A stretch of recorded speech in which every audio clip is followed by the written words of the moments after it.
Hi guys, welcome back sa ating channel, Josam Engineering and Construction Services. Isa po kaming construction company na gumagawa ng vlog para po makapagbigay inspire sa inyo ang aming mga project. Isang like and share, malaking tulong na po yan sa amin. Salamat! Josam Engineering and Construction Service. Quality sa project, yan ang aming business. Tara na pakinggan mo. Sa bawat plano may pangarap, Josam Engineering hindi lang sapat. Mula pundasyon hanggang bobong, kalidad at tibay ang laging tugon. Kung bahay at gusali ang kailangan mo, sa Josam Engineering sigurado. Guys, nandito po tayo sa Ipunan, Cagayan de Oro City guys. So yung ating project dito guys na house renovation ay ito turn over na natin sa araw na ito. So yun po, sa nakikita nyo guys, malinis na po sa labas na bahagi at nakapintura na po yung bakod sa labas, although hindi pa siya tapos guys. So ngayon guys, umagang umaga guys, kaya pinagsikapan nilang matapos ng pinturahan yung gate at saka yung ibang mga bahagi ng bakod sa harapan. Kasi po ito turnover na po ang bahay nito sa araw na ito. Kaya ito meron tayong mga pintor na bumabanat sa ngayon. So yung bahay din po sa loob ay nire-retouch. So nire-retouch na lang po yung mga ibang bahagi po ng pintura na hindi pa masyadong na-finalize. Ganyan na po kalinis dito sa loob guys. At saka sobrang lawak na po tingnan ng paligid. So ganyan no, napakalayo na ng kubo nandun na sa unahan. At saka yan yung bahay nasa unahan guys. So sa ngayon po wala pa masyadong tao guys. Tayo pa lang po yung naririto at saka yung mga pintor. Si engineer wala pa rin po dito. So actually pinasok natin yung bahay at ang nakikita natin guys, napakarumi po ng bahay. Although tapos na siya guys. Tapos na yung tiles, tapos na yung pintura, kung na-finalize na lahat. Ang paglilinis na lang po yung kulang. So maganda yung combination, yellow green at saka yung kulay black. So kahit yung welder natin guys, namimintura na rin kasi po para mapabilis yung mga ginagawa. So actually guys, yung may-ari na nagpapagawa nito guys, itong bahay nito ay nandoon sa ibang bansa. So di natin alam ang sitwasyon mamaya kung sino yung pupunta dito para po magipag-celebrate sa atin para sa pag-turnover. So sa sandaling ito guys, dumating na po yung mga pagkain na in-order po nila sa catering.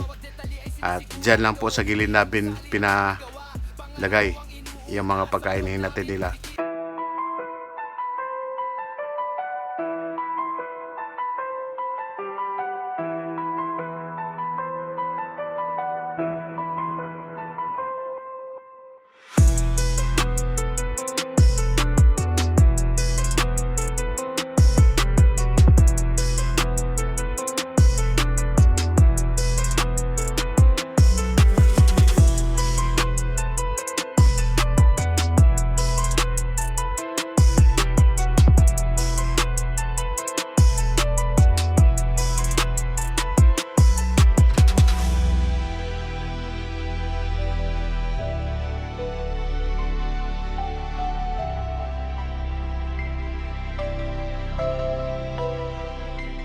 So pagkatanghali guys, ito kumain na po tayo. Ito yung pinaka-unique na celebration guys kasi po turnover po ng isang bahay, merong pagkain, pero yung may-ari wala po rito.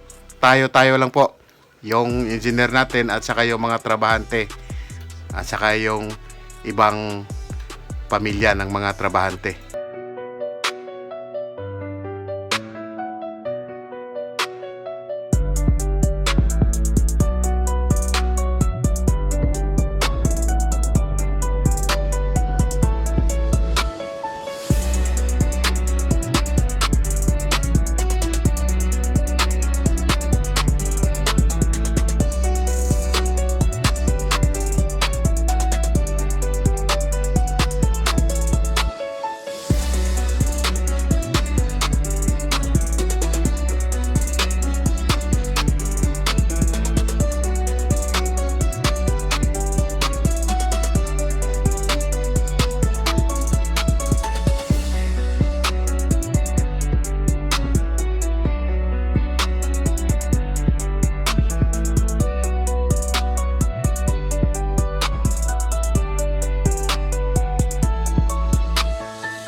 pagkatapos namin kumain guys, of course, hindi naubos yung pagkain. Kaya ang nangyari, pinaghati-hatian namin yung mga pagkain.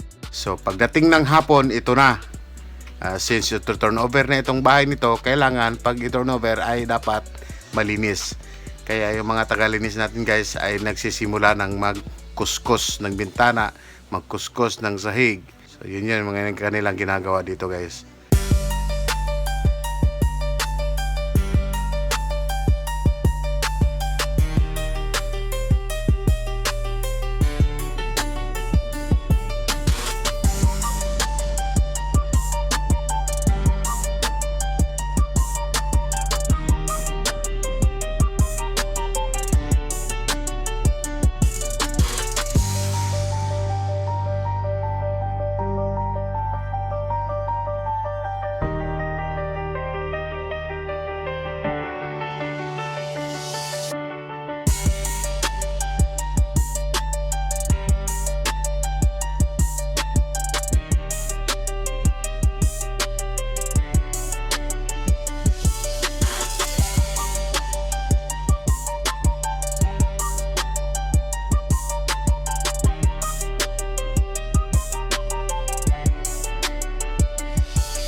So yun po guys, no, ito po yung ating project dito sa Bulao, Ipunan, Cagayan de Oro City. So maraming salamat po sa may-ari na nagtitiwala sa atin, sa Josam Engineering and Construction Services. Sa mga trabahante ng Josam, maraming salamat sa atin, sa inyong lahat. Kung hindi dahil sa inyo, hindi rin natin matatapos ang proyektong ito. So yun po, sana po marami pang mga proyekto na darating sa Josam Engineering and Construction Services, at saka magpapasalamat tayo sa Diyos sa kanyang biyaya na binigay sa ating kumpanya. So hanggang dito na lang po, magpapaalam na po ako sa inyong lahat guys. Bye bye na po.